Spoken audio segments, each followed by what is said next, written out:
Hi, my name is Trevor Lund, and my plan is to live light and help you live light too. In order for you to know why I'm so passionate about this, it's good that you'll learn a little bit about my story. Thank you for listening as I share a short version of that. I used to call myself a walking oxymoron. I was a senior pastor and head of the elder board when I was 25. It was good that I knew I didn't know much, and in the 7 years I was senior pastor, I was continually blown away by God's grace. In any way most people in churches count success in baptisms or budgets or butts, things were very, very good. But we felt God calling us to lay our family, friends, finances, and future on the altar. I resigned from the church we loved in July of 2004 and told them we'd be available for them until the end of December, when we moved to New Zealand without a call or a plan or any reason beyond obedience. About a month later, my dad was diagnosed with bulbar ALS and told he'd only have about 18 months to live. It was a tough thing for us to leave our family and friends, but we had to obey what we felt God calling us to do. I went to New Zealand with the wrong attitude. I figured God owed me, and if I had willingly given up so much, the least he could do would give me an open heaven. We arrived in Auckland, New Zealand on January 1st, 2005 at 6 a.m. It was a city of 1 million people, and everyone was at the beach. We traveled down empty 4-lane freeways to our friend's home, who left it open for us because they were at the beach. They told us we could join them in a few days. I don't know what open heaven means to you, but I'm not sure what it means to me. All I know is that an empty city of 1 million people it's more post-apocalyptic than it is open heaven. We learned a lot in New Zealand, and we met so many amazing people and had incredible experiences with God. But in August of that same year, after friends from all over the world agreed, we realized it was time for us to return home and be with the family. We returned home in time to help my dad publish his book before he died. In the process, I decided there had to be a better way to publish books, and I started my own publishing company. Over time, I learned 3 very important things. 1, I can't afford to live offended at God. 2, I shouldn't make a major life decision like starting a company while I'm grieving and living offended at God. And 3, no one should ever start a company on credit cards, especially when they're grieving and living offended at God. The church I pastored also held my ministerial credentials, and the new pastor decided to withdraw their support of me because I wasn't currently being paid as a pastor. We never did that when I was in his position. We'd walk alongside the hurting. It was just days before my dad died, and I felt completely rejected by the people I loved just days before we all mourned my dad's death.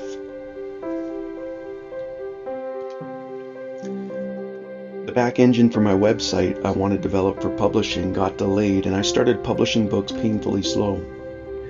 Authors needed websites, and I needed some income, so I started doing websites. People saw my web copy and wanted help with theirs, so I started writing web copy and ad copy and short copy and sales copy.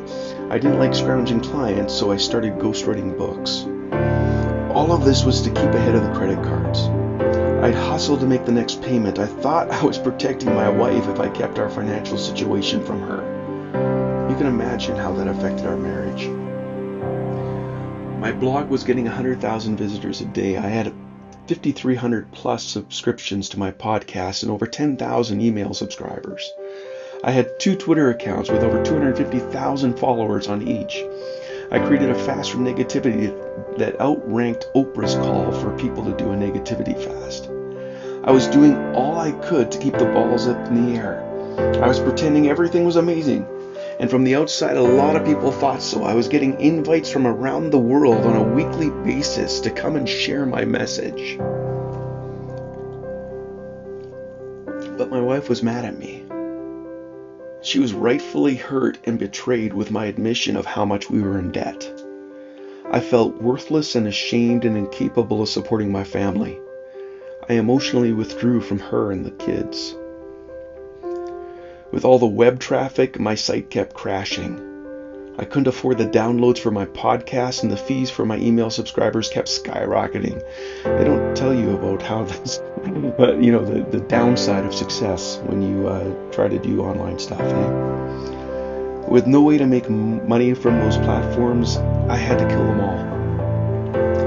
All this time, I was leading Bible studies and prayer times and teaching on different topics in several different churches. I was staying close to God. I wasn't giving him credit for the works of the one who comes to steal, kill, and destroy. I had learned to live unoffended at him, and I wasn't blaming him for not keeping me in step with his Spirit. Over the years, we tried planting a church twice. The first one was stopped by our covering leadership just days before we launched. The second didn't even get that far because the ones who wanted us to do it decided it was going to be too much work for them. Over the years, I tried to get a real job. My wife and I describe a real job as one that you earn paid vacation time when you work. When you have pastor and director of numerous Christian ministries on your CV, it's tough to get an interview for a real job. When I did get an interview, some Christians thought they'd be taking me from my calling to give me the job. Others thought I'd be too evangelistic. Non-Christians didn't know how my skills could be transferred into the real world. I had one friend tell me, "You used to be someone, what happened?" And I had a complete stranger who was interviewing me to take over his position say, "I heard you on the radio last night talking about your book. You are great. That's what you should be doing. You don't want to work here." That was great, but it would also be great to get a job that I was capable of doing that would support my family. I did get a job, and I grew to really dislike it. The pay was ridiculous, and the owner wanted me to prove how much more money I brought in than he paid me. It was easy to do, but it was degrading. I didn't like trying to stand behind the process and product. I knew every client was going to have issues working through, and I had to deal with their backlash. Every decision that would have enabled me to do the jobs that I was expected to endure was never made. I disdained setting people up to fail, and it was being done to me. It was the closest thing I may ever experience to a personal hell, but I needed my wife to know I would do what I could to bring in some stable income for the family. That part of the journey wasn't easy. I needed to confess and repent a lot. But I have an amazing wife. She showed me what real forgiveness looks like. I have let her down so much, and she's still the best friend I've ever had. In time, she was the one who convinced me to teach people how to really hope. I wrote the book Hope in Transition in 2010. It's a written expulsion of every lesson I had learned up to that point through everything we had gone through. In 2013, I became a certified elite coach and started coaching people to help them live with their legacy in mind. I really enjoyed coaching and kept it up for the first year I went to be a pastor in my next church. We went to a hurting church that needed to be healed. It was there that the idea for Live Light started to come into focus. When we were in New Zealand, my email signature was "Be a living light, living light." I didn't know what it meant or what it would become. It was at that church that I started to write the Live Light Manifesto. My whole journey is one of learning to lean into failure and to find contentment in pleasing God. I don't try to impress people, and I can't and don't need to impress God.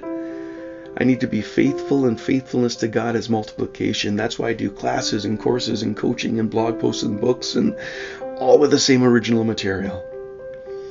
In the 3 years we were at that church, we saw 7 baptisms, and 2 people we baptized had never seen a baptism before they got wet. It was fun. But we left that church just before it closed its doors. We were able to help some people, but weren't able to help the church more than they were willing to help themselves.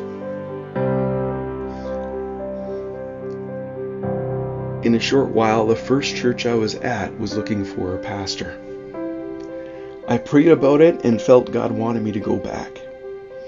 It turned out they prayed about it and felt God wanted them to have someone else come.